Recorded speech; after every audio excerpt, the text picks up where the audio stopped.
మరణాత. యేసుక్రీస్తు నామమున అందరికీ శుభోదయం. యేసయ్య, నేడు మా పనులెల్లను దీవించుము, నిండుగా వర్ధిల్ల చేయుము. పరిశుద్ధ ఆలయమునకు యేసుక్రీస్తు ప్రభువును ఆరాధించేందుకు ప్రతి ఆదివారము తప్పనిసరిగా హాజరయ్యేవారంగా ఎంతో ధన్యులమైన మనపై త్రియేక దేవుడు తన నిత్యమైన కృపలను కుమ్మరించును గాక. ఆమేన్. 2025 మే 18వ తేదీ ఆదివారం కొరకు ఏర్పాటు చేయబడిన నేటి దిన దేవుని వాక్యము. 1 రాజులు 9వ అధ్యాయము 3వ వచనము. ఈ మందిరమును పరిశుద్ధపరిచి ఉన్నాను, నా దృష్టియు నా మనసును ఎల్లప్పుడూ అక్కడ ఉండును. ఆమేన్. ప్రియమైన దేవుని విశ్వాసులారా, నిరంతరము ఆరాధనీయుడు మన యేసుక్రీస్తు ప్రభువు. ఆయనను ఆరాధించుటకు ప్రతి ఆదివారము పునరుద్ధాన దినమున పరిశుద్ధ ఆలయమునకు వెళ్ళి సంఘముతో కూడి ఆరాధనలో పాల్గొనటం ద్వారా మనల్ని శుద్ధీకరించి తన పరిశుద్ధతతో నింపి మన ప్రార్థనలను ఆలకించి నెరవేర్చి ఎల్లప్పుడూ తన బాహువులో బంధించి సంరక్షించేవాడు మన గొప్ప గొర్రెల కాపరి.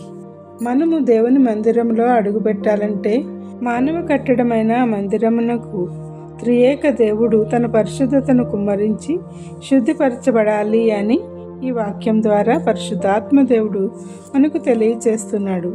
అందుకే మందిరము దేవుని ఆలయముగా ఆయన పవిత్రపరిచి మనకు ఆ ప్రభావము తాకేటట్టుగా నిరంతరము మందిరములో ఆరాధనలు, ఉపవాస ప్రార్థనలు, ధ్యానములు, ప్రార్థనా యోధులు, సన్నిధి పరులు, యాజకులు చేస్తూ ఉండాలి.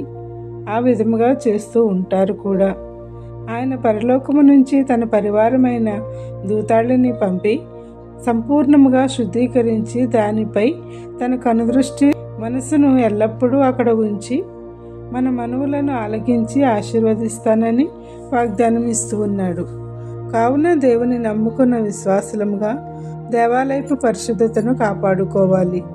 దేవుని దృష్టి మనస్సు ఎల్లప్పుడూ దేవాలయంలో ఆరాధించే మనపై ఉంచి మన ఆరాధనలను గైకొని ప్రార్థనలను అంగీకరించి లక్ష్యపెట్టి మనతో నివసించే గొప్ప అంతస్తులో యేసుక్రీస్తు మన జీవితంలో నింపును కాక. ఆమేన్. ప్రార్థన. నిరంతర ఆరాధనీయుడైన మా యేసు ప్రభువా, మరొక పునరుద్ధాన దినమున నిన్ను ఆరాధించుటకు నీ పరిశుద్ధ దేవాలయమునకు మమ్ములను రానిచ్చినందుకు స్తుతులు స్తోత్రములు చెల్లించుచున్నాము. మాలో కొందరు దేవాలయమునకు వెళ్ళలేని పరిస్థితులలో, ప్రయాణములలో, ఇతర ప్రదేశములలో అనారోగ్యములతో ఉండడం వలన మనసును ఆరాధనపై లగ్నం చేసుకుంటూ ఉండినారు. కావున వారందరి హృదయములను నీ ఆరాధనతో నింపి వారి అంశములన్నీ గైకొనమని వేడుకుంటూ ఉన్నాము. ఈ పునరుద్ధాన ఆరాధన దినము యొక్క ఆశీర్వాదములు మా అందరితో వర్షింపచేసి ఆనంద తైలంతో అభిషేకించి ఈ వారమంతయు నీ రెక్కల చాటున మరుగుపరిచి నూరంతలుగా దీవించుము. అపవాద సమస్యలు, బంధకాల నుంచి విడుదలతో నీ పునరుద్ధాన స్థితిని మా జీవితంలో అనుభవించగల భాగ్యములను దయచేసినందులకు స్తుతులు స్తోత్రములు చెల్లించుచున్నాము. నేడు వివాహ దినోత్సవములు, జన్మదినోత్సవములు, ఇతర శుభకార్యములను చేసుకుంటున్న నీ బిడ్డలపై నిండుగా దీవెనల వర్షము కుమరించుము. ఎవరైతే బాధలలోను, శ్రమలలోను, కష్టములలోను, ఇబ్బందులలోను, నష్టములలోను, అప్పులలోను, దుఃఖములోను, అనారోగ్యములతోనూ ఉన్నారో వారికి నీ ఆదరణ ఇచ్చి గొప్ప సాంత్వన చేకూర్చి ఆదుకొనుము.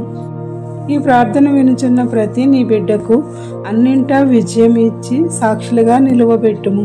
నీవు పేరు పెట్టి పిలిచిన నీ ప్రియ బిడ్డలు ప్రతిదినము నీవు ఇచ్చిన వాక్య వాగ్దానములను వినుట ద్వారా ఆశీర్వదింపబడుచున్నారని నమ్ముచున్నాము. తద్వారా వారు శుభములు చెప్పుచుండగా అందరిపై నూరంతుల దీవెనలు, కృపాక్షేమములతో నింపుము.